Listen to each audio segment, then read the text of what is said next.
గువ్వలు ఎగిరి వెళ్ళిపోయినా గూటి గుండెలో ఇలా ఈటెగుచ్చి వెళ్ళవే.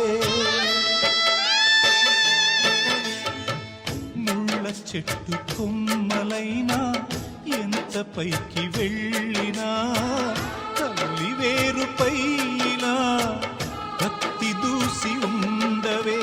మీరే తన లోకమని బతికిన సోదరుని